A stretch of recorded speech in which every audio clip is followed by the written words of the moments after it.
Guys, Kevin Yates here. So if you are afraid to squat because of knee pain or you have a previous knee injury and you're just worried that you are going to make your pain worse, or you might injure yourself again, re-injure yourself, and you just try to avoid squats as much as possible because you feel like it's a movement that maybe you were told is bad for your knees and you should avoid it, I want to share with you where you can start with this, because if we really look at it, squatting is a movement pattern. It's one of what I call the foundational movement patterns that all humans need to be able to do.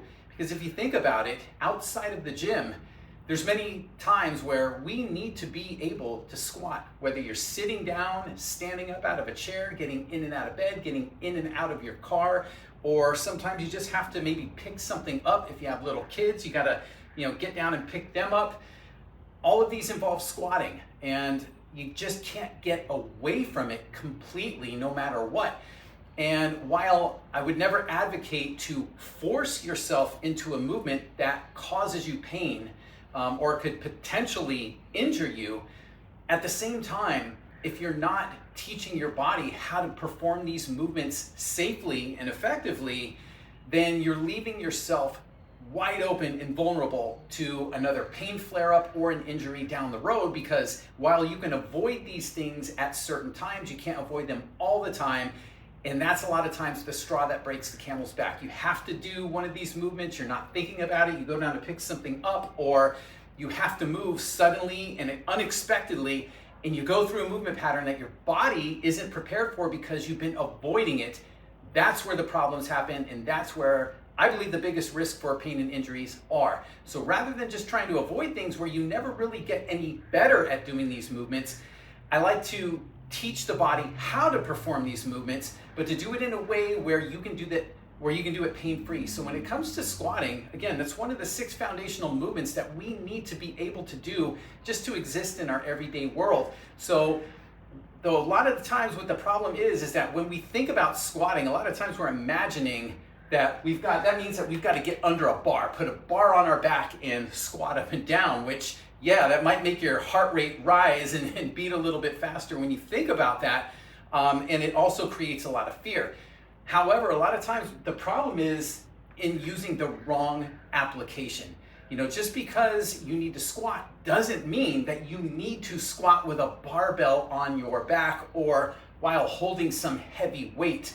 And I would argue that if you are in pain or you're not able to squat properly, just without any weight, with your own body weight, then you should not be loading. And this is one of the biggest mistakes people make when they're trying to rehab knee injuries, when they're trying to build leg strength, they're trying to strengthen their knees and come back from pain and injuries or resolve pain and injuries, is that they're looking to build strength first without making sure that they have good, healthy, full range, pain-free mobility to begin with.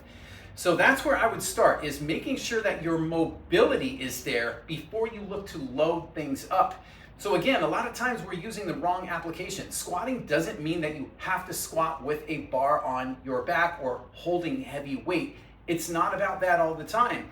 And I would argue that you need to use a progression rather than just jumping in at what could be the wrong end for you. So again, here's how I would go. Here's a progression sequence I would use. So the first thing I would do is obviously just a regular body weight squat. Just get in a comfortable position and just see, where are you at with your squat? Do you have movement restrictions? Is your mobility limited? Do you feel stuck? Do you feel like the movement is not smooth or stable? Maybe it feels unstable. Or maybe you feel fine and then you get down. The lower you get down, all of a sudden down below, you're kind of bailing out. You don't want to go down there, not because of pain or anything, but because you feel weak down there. Maybe you lack strength at the bottom part of the squat, which really is like the most important position. It's the weakest position we can be in.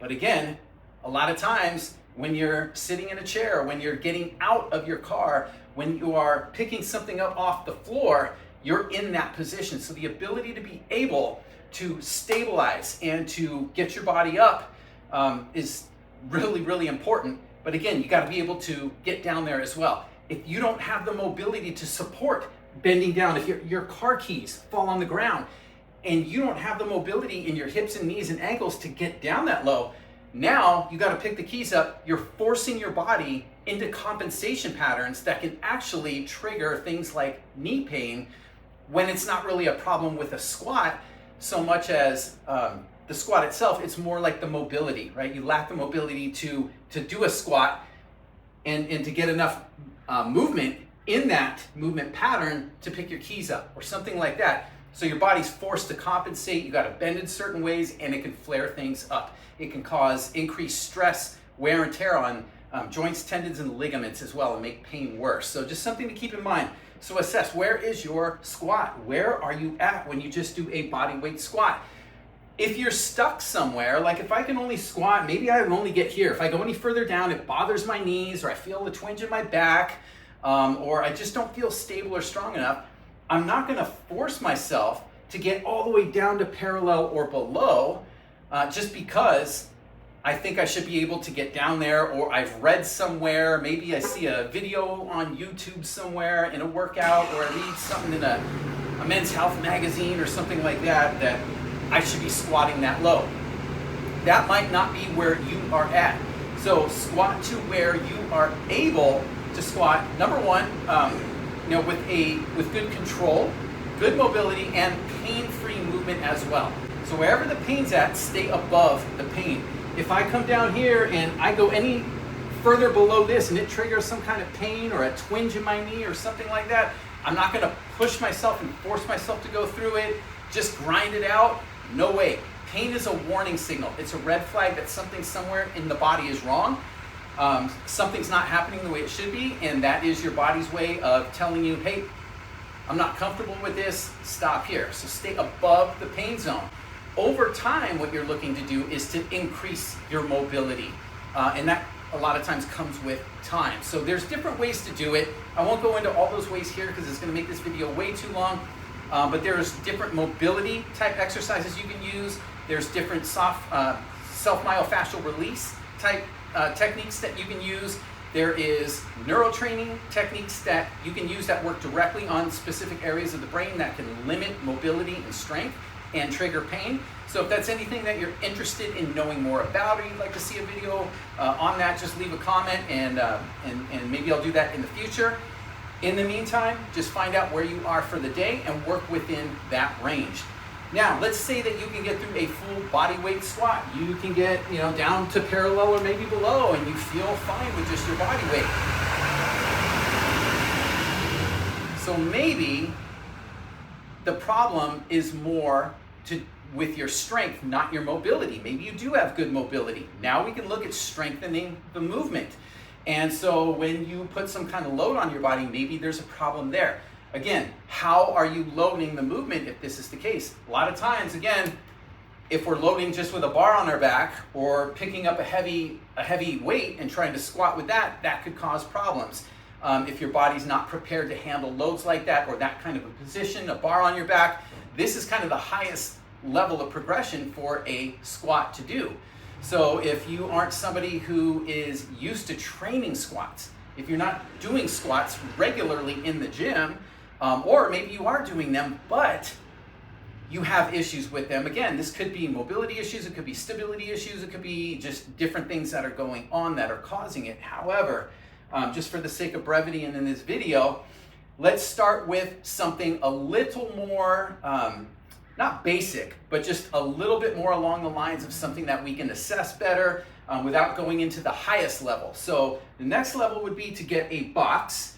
And again, the height of the box should be where it supports where you can squat pain-free. So if down here causes me any kind of pain, any kind of twinges, I would have a higher box. Okay, if I can only squat down to about here, my box needs to be that high. If it's not a box, it could be a bench, just something stable that you could sit on, that's not gonna move, that you're not gonna fall off of. So I would use a box and then I'd load up with a goblet squat, meaning let's get a dumbbell and let's hold the dumbbell. I got one over here, so I'll use it for the video. And this doesn't have to be anything heavy. And if you're not experienced with a goblet squat, Start very light. You're just adding a little bit of load in addition to your body weight. And then what you're doing, you're holding it to your chest, and then you're working on, can I get to the box? And then can I get back up? And does it feel like the movement is good, it's solid, it's smooth, it's stable, I feel strong, and I have no pain, right? So this is kind of like the level 2. So body weight squat to a goblet box squat. If everything's great with that, you feel good, take the box away. We do a goblet squat without a box. Now, assess it again. Is that feeling good for you? Is same rules apply? Is it smooth, coordinated, feels strong, no pain? And we can work with that. Now, there's different ways that you can go. You can stick with these variations, goblet squats, and you can just start to increase the load a little bit more, make it a little more challenging, and just kind of find out where your limit is. And you can squat within that. You can build strength, you can build muscle, you can build good lower body conditioning, and the more of this that you do and you build, the more protective it is against pain and injuries. Strength and muscle and conditioning are all ways that we teach our bodies to, or train our bodies to protect ourselves against pain and injuries. Okay, so that's what the goblet squat comes in. And then again, you can progress things from there just depending on, again, how you're feeling, how the movement's going, how comfortable you are, how well trained you are with progressions from these squats. So the next progression would be something like a barbell front squat. Put the bar on the front of your body, holding it up here, and then going through a squat. Again, you can do it with a box under you. You can do it without a box. If you're at that level to where everything's feeling good up to this point, you can challenge a front squat. A front squat, and even to a degree a goblet squat, when you load it, the thing that it's going to do, in addition to strengthening the lower body and helping to build some protection against pain and injuries, particularly things like knee pain, low back pain, things like that, lower body type pain. The one thing that it also adds is it integrates the core and the upper body. So specifically the shoulder girdle, the upper back, it's challenging those areas of the body to work with your legs and lower body, which is huge. Because unlike exercise machines in the gym where you can just train your quads or your hamstrings, you can isolate specific muscles. But the problem is that when you are outside of the gym, in your everyday life, working out in your yard, lifting things up, dragging things, right? Standing up, sitting down, getting in and out of your car, doing things like that, your body's not working in isolation. Your quads aren't working by themselves. Your hamstrings don't work alone. Your body, lower body, upper body, and core have to work together. And if anything in any of those areas is off or doesn't know how to integrate with the rest of the body, that's where you can start to get pain as well, okay? So that's what a front squat and a loaded goblet squat will do. They will increase the amount of work that your core and your upper body are having to do. And then the highest level, again, is the barbell back squat. And again, if that's something that you can do it pain-free, then great. But if you're dealing with knee pain, that's why you're watching this video. If you have problems with squatting, if you had pain-free squats, you wouldn't be watching this video in the first place. So I would argue that this is something that is more potentially down the road, if you even need it at all. And you might find that you really don't even need this variation of a squat in order to, if your goal is to be able to do things outside of the gym, squat down, stand up, and just function like, in your everyday activities without pain and with good healthy movement, I'd argue that you don't have to use a back squat or even a barbell type front squat. You can get great results with just working up into different, a goblet squat with different stances and different loading as well. So just kind of keep that in mind, that you don't have to do the highest level barbell back squats and things like that, especially if it's something that you're not well versed in, if you haven't trained yourself to do as well. So hopefully this gives you some insight into understanding that it's not the movement itself. Squats are not bad for your knees.